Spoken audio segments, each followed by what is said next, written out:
All right, today, the Pythagorean Theorem, section 5.7. We are nearing the end of chapter 5 here. Most of you hopefully can recall what Pythagorean Theorem is. What is the Pythagorean Theorem, Ryan? A squared plus b squared equals c squared. Very good, sir. That is true for today. We're going to do the same. A squared plus b squared equals c squared. We're going to do the same work today. The only difference is we are going to do a little bit more advanced work along with this. So I'm going to challenge some of you in here today to think kind of advanced. But section 5.7.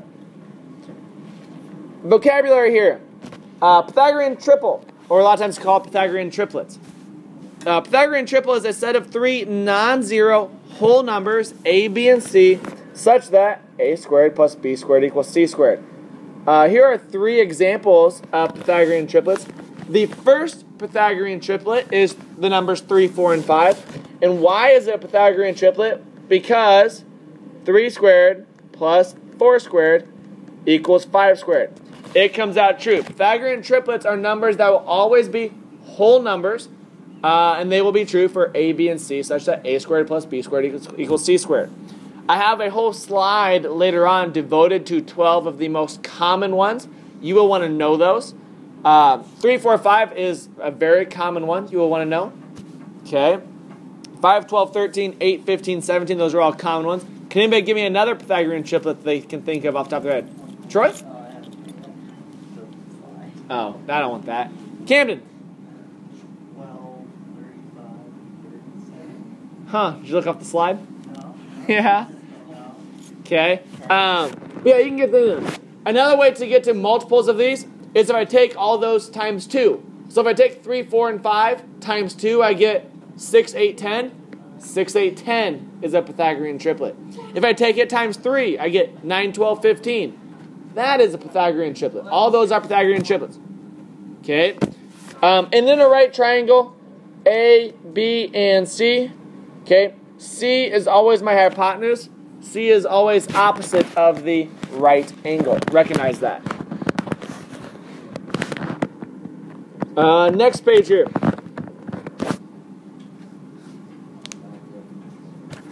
There we go. Again, Pythagorean theorem states that the following relationship exists among the lengths of the legs A and B and the length of the hypotenuse C. So, a squared plus b squared equals c squared. And C always stands for what letter, K? C is always the? Hypotenuse. And the hypotenuse is always opposite the? Right angle. Nice job. Okay, so again, C, always the hypotenuse, always opposite the right angle. Problems like this left side. You would have been able to do problems like these already, so you should have already, from Algebra 1 in junior high math. You would take a squared plus b squared. C is always opposite here. So I get x squared plus 6 squared equals 9 squared. When I work that out, I get x squared equals 45. The last step for solving a Pythagorean theorem, what's always my last step going to be? Take the square root. So that's what we do here. We take the square root. Now, for some of you, if you struggle with square roots, it is okay to leave your answer just as x equals the square root of 45. That's okay. For those of you who want to challenge yourself, why? Because in Algebra 2, you're going to have to do this, so you might want to challenge yourself now. You can simplify the square root of 45. Okay, for example, the square root of 45. What is a perfect square that is a factor of 45? So example, what's a perfect square that goes into 45? 9. The square root of 45 breaks down as the square root of 9 and the square root of 5. Okay, 9 times 5 is 45. What is the square root of 9 now? 3. That gets me 3 square root of 5, which is actually my answer then. Okay, and that's a way to challenge yourself and to break down radicals. If you're like, whoo, that's not for me, I kind of struggle with math, hey, just leave your answer as square root of 45, that's fine. But for those of you who need a challenge and want to, definitely break down those radicals every time. On the right side, quiet. We'll have a couple of these here, where now I have multiple variables. Or not multiple variables, but I have multiple x's. I still do the same formula. A squared plus b squared equals c squared, which in this instance is x plus 2 squared. What does it mean to be x plus 2 squared, Noah? What's it mean to be squared term? So what does x plus 2 squared mean? Square 2 and square x. What does the squared term mean? Times it by its? So I would take x plus 2 times. And then I would need to, what's that 4-letter acronym that you like to use, Troy? FOIL. Okay. So x plus 2 squared, quiet here, would mean x plus 2 times x plus 2, and I would then need to FOIL. When I FOIL, or you get Arnold, yes, I then get x squared plus 4x plus 4, and I look to solve from there. Notice I have x squareds on both sides, so my x squareds cancel, give me 4x equals 12 and x equals 3. That's kind of a more advanced way to solve these when you have multiple x's. So again, we're not just doing your basic ones that you might have done in junior high or maybe algebra 1. Now we're thinking more advanced along with terms of x's. Let's try a couple of these here. So number 1, I want to find the value of x. Give your answers in simplest radical form when needed. Okay, number 1, I have x, 16, and 20. How would I set those up using the Pythagorean Theorem, Tom? Yep. X squared plus 16 squared equals 20 squared. Good work, sir. And now I'm going to go through and I'm going to solve for x. So what is 16 squared? Caitlin, 16 squared? Yeah, it is. 20 squared, Caitlin. So I get x squared plus 256 equals 400. What would I want to do next? I want to solve for x here, Ryan. What do I want to do? Subtract 256. Getting me x squared equals 400 minus 256, Bryce? 144. And then my last step typically is always going to be do what, Troy? What's square root of 144? It is 12. What do you notice about that? That is a Pythagorean triple. 12, 16, and 20. Pythagorean triple. Yes, sir? So we just left the x squared and square root. If it's a perfect square, I do want you to simplify it. Like perfect square, like square root of 9, it's 3. Square root of, like those. If it's like the square root of 70, 70 is not perfect square, that's okay to leave it that way. But when they are perfect squares, they do come out evenly. Yes, do those then. Good question. Number 2, I have 2, 5, and x. How would I set that up using Pythagorean Theorem? Johnny? 3 squared plus 5 squared, 6 squared. Good work, sir. And now I need to solve for x. So what is 2 squared? Keegan, 2 squared is? 4. 5 squared, Keegan? And that equals x squared. 4 plus 25 is what, Mr. Motz? Wait, what? 4 plus 25? So I get 29 equals x squared.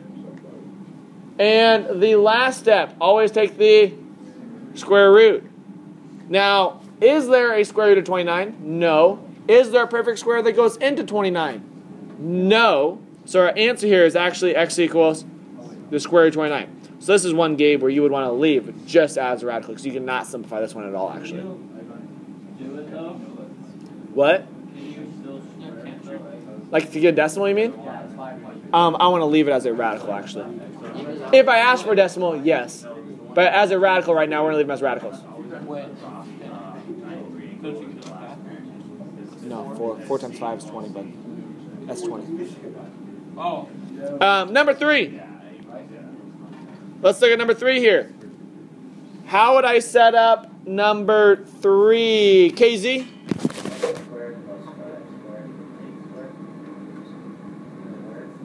Good work, sir. And now I'd work that out. What is 5 square Jersey? 8 square Jersey? 64? And then what I want to do, Jersey? And I get x squared equals 64 minus 25 is what, Anna?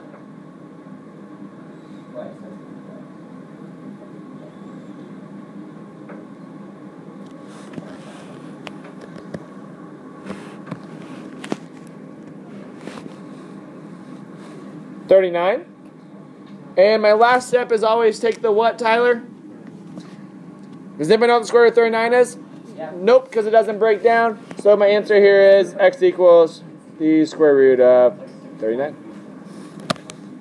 Okay. Next one here. I'm going to clear some room so we can do number 4. Okay, I'm going to clear some room here.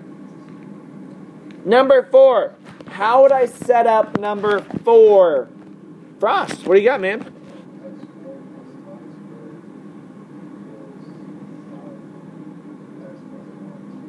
Nice job, sir. Now I need to simplify this. Can't do anything with x squared yet. 9 squared gets me what? What's 9 squared get me, Noah? Now, what does it mean to be x plus 1 squared? Noah, what's it mean? Yeah, that really means x plus 1 times x plus 1. So I gotta take it times itself. When I do that, I FOIL first, outer, inner, last, and I get x squared plus 2x plus 1. Okay, and that's what I get when I FOIL. I do my first terms, my outside terms, my inner terms, and my last terms. I FOIL that. Now, what do you notice about my x squareds?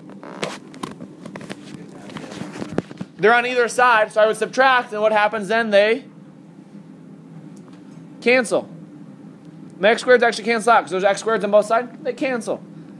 Giving me 81 equals 2x plus 1. Now I need to solve for x. What would I do, Peyton? Giving me 80 equals 2x. And then do what, sir? And x equals what, Peyton? 40. X is 40. Now notice, what would my side lengths be then? 9, 40, and 41. That's Pythagorean triple right there. 9, 40, and 41. Good work. Just give like a long list then yourself. Try these two on your own. Try these two. Take a couple seconds, try these two. All right, let's go through these. Number 5. What's the length of the hypotenuse if the legs have length 9 and 12? The hypotenuse would be what, Martina? 15. Very good. Because you would get 9 squared plus 12 squared equals c squared, and you get 15. What about number 6? What's the length of the hypotenuse if the legs have length 7 and 24? Jack? What? Yeah. It is 25. Nice job, sir. I would get 7 squared plus 24 squared equals c squared, and I would work it out. Good work. Next slide here. Take a couple seconds to try these two. It says find the other leg. Notice it gives me the hypotenuse. I'm given the hypotenuse in both of them. I need to find the other leg. Try these two. Number 7. What's the other leg, Camden? 12. It is 12. That's the Pythagorean triple. 9, 12, 15 right there. What about number 8? What's my other leg, Ryan? 24. It is 24. That's my Pythagorean triple. 7, 24, 25. And if you notice, it is the exact same triangles as numbers 5 and 6. I just gave you the hypotenuse instead of the legs. Works out both ways. All right, last thing we're going to do today is we're going to talk about, yes, Pythagorean triples. We already talked about that a little bit here. Recognize Pythagorean triples, again, have to satisfy a squared plus b squared equals c squared, and they have to be whole numbers. For instance, these are not Pythagorean triples. Why would 2, 3, and 4 not be Pythagorean triple? They're all whole numbers. Why are they not Pythagorean triple? Yeah, because 2 squared plus 3 squared does not equal 4 squared. So it's not a Pythagorean triple that way. It has to satisfy a squared plus b squared equals c squared. Now, the next thing we're going to talk about is you can actually classify a triangle based on the side lengths. Without knowing any information, you can find out what type of triangle it is. For instance, if a squared plus b squared is less than c squared, then the triangle is obtuse. If a squared plus b squared is greater than c squared, then the triangle is acute. But what happens if I get something that says a squared plus b squared is equal to c squared? Then what type of triangle do I have? That's a right triangle, because that's where my theorem comes from. Nice job. Look at you smart guys go. Good work. Okay, so we're going to classify them based on these side lengths. We're going to say, is it less than, is it greater than, or is it equal to? And that's going to determine, is it acute, is it obtuse, or is it a right triangle? Here again, these are the Pythagorean triples here. These are the Pythagorean triples. Notice somebody earlier was like, well, why are some of them red? Why are some of them blue? Who can tell me why? Those are the multiples. Okay. 3, 4, 5, I take it times 2, I get 6, 8, 10. 3, 4, 5 times 3 is 9, 12, 15. 3, 4, 5 times 4, 12, 16, 20.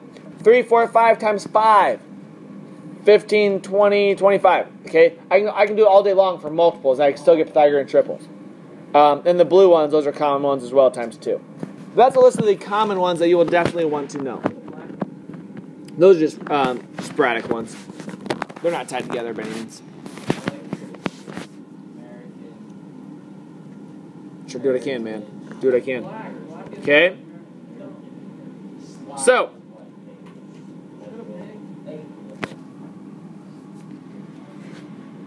alright, so now we have these triangles here. I want to classify the triangles based on their side lengths. Okay? So tell whether the measures can be the side lengths of a triangle. So first off, I need to find out, is it a triangle? How do I know whether it's a triangle or not, Troy? The two smallest sides have to add up and be bigger than 1. Very good. For instance, 4 plus 7 has to be greater than 9. Is that true, Troy? Yes, this is a triangle. Now I'm going to check to see what type of triangle it is. So I would do 4 squared plus 7 squared, and I am checking to see what is the relationship with 9 squared. So I'm going to put kind of a question mark there. I don't know what it is yet. Yes, sir. Oh, so what is 4 squared? It is 7 squared. And I have 9 squared is 81. 16 plus 49 is what? 16 plus 49 is less than? Very good. So this is less than. So a squared plus b squared is less than c squared, means it is a what type of triangle? Obtuse. I believe if you go back and look at your slide, it was obtuse. Okay. What about number 10? I have 10, 13, 16. Is that a triangle, first of all? Keegan, is that a triangle? Yes. Yes, because 10 plus 13 is greater than 16. Now I check to see what type of triangle is it. So 10 squared plus 13 squared is what compared to 16 squared? Okay. 10 squared is 100. 13 squared is 169. And 16 squared is? So 100 plus 169 is greater than 256. If it's a squared plus b squared is greater than c squared, then my triangle is acute.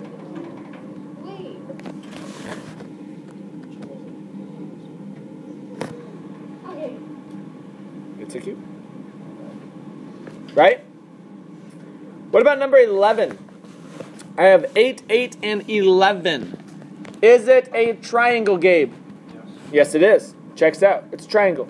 So then I'd say 8 squared plus 8 squared is what compared to 11 squared? What is 8 squared, Tyler? So 64 plus 64. 11 squared is what, Tyler? 121. So 64 plus 64 is what compared to 121, sir? 64 plus 64 is? So 128 is greater than 121, meaning the triangle is